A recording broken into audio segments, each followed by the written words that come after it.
government, one widely rumoured to be supported by Gaddafi.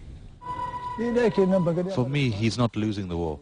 He just left Tripoli, but it's not his hometown. Maybe if the rebels got Sirte and Ben Walid, then yes, at that moment we could say the war is over. But he doesn't think that's about to happen anytime soon. And even if it does, says the fighting will go on. Even if they get Gaddafi, it won't be over, because Libya will become like Somalia or Iraq. There are weapons everywhere. Everyone has a gun.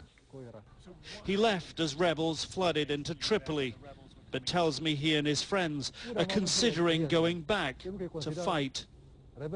Nick Robertson, CNN, Agadez, Niger.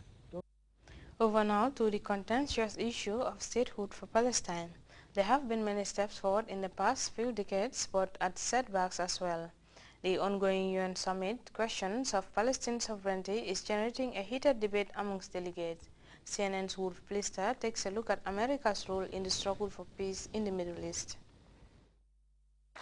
President Bill Clinton brings Israeli Prime Minister Yitzhak Rabin and Palestinian leader Yasser Arafat to the south lawn of the White House for the signing ceremony of the Oslo Accords.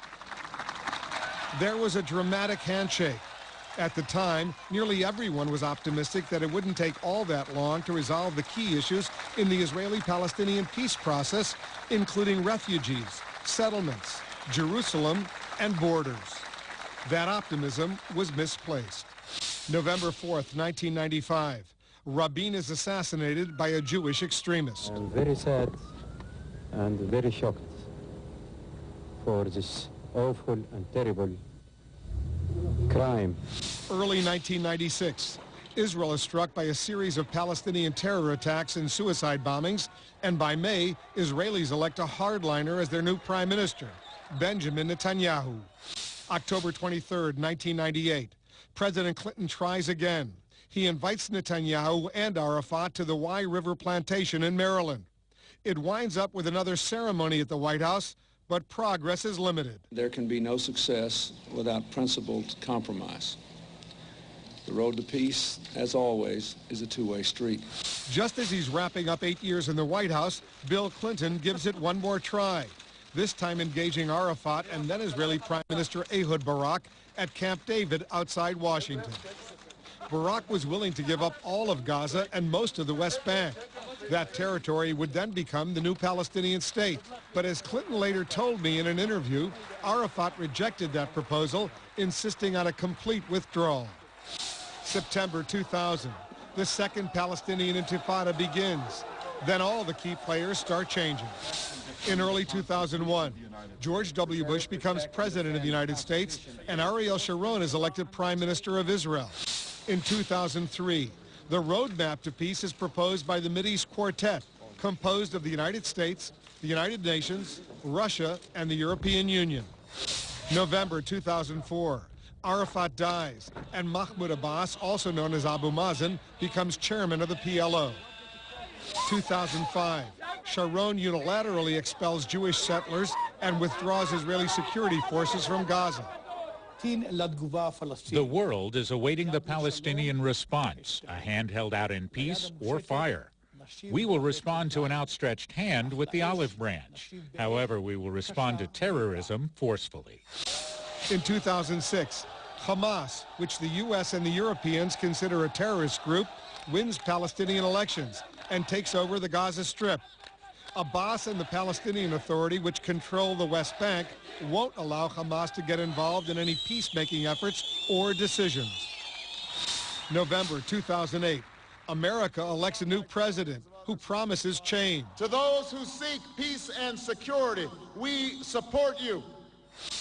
June 2009, Barack Obama pushes his vision for a more democratic Middle East right in the heart of Egypt. I do have an unyielding belief that all people yearn for certain things. The ability to speak your mind and have a say in how you are governed. In 2011, the Arab Spring begins transforming the Middle East. May 2011, President Obama publicly goes further than any American president before him with this pronouncement. We believe the borders of Israel and Palestine should be based on the 1967 lines with mutually agreed swaps. Prime Minister Netanyahu calls the 1967 borders indefensible, and relations between the two allies are tested. Wolf Blitzer, CNN, Washington. We now take our second break. We'll be right back.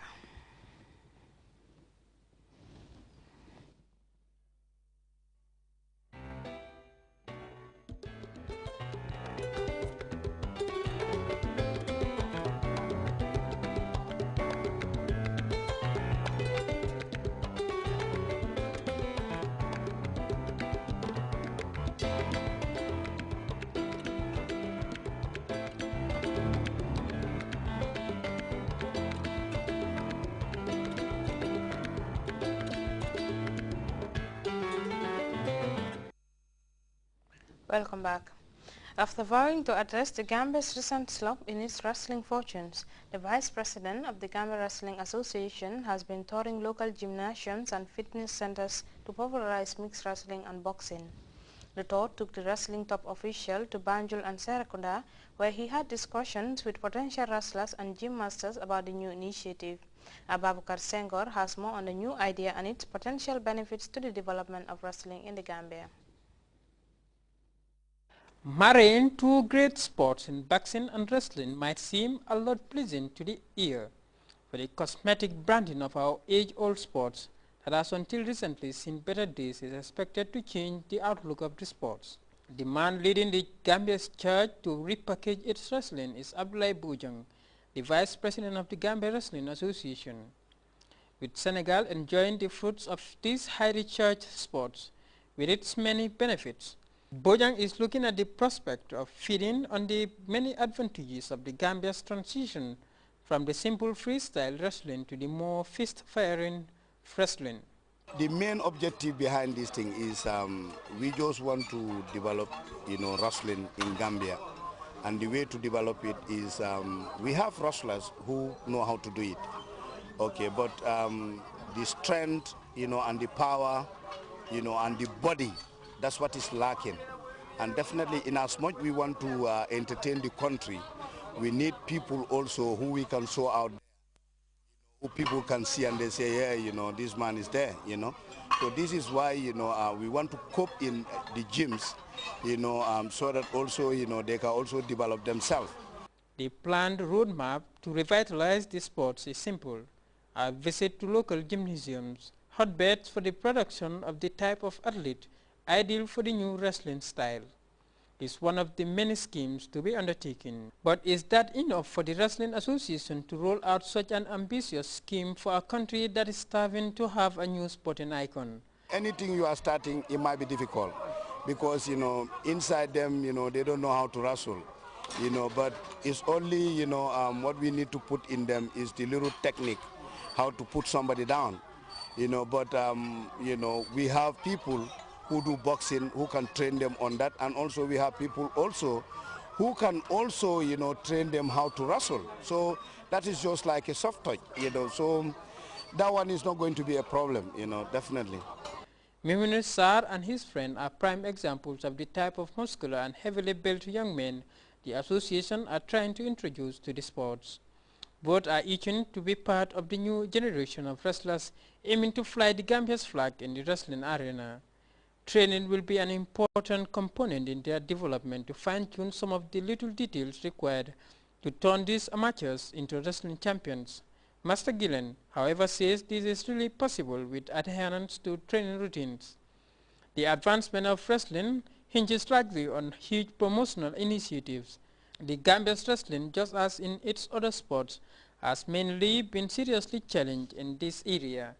A sudden revival in this area might just be the right tonic for a change in our wrestling fortune.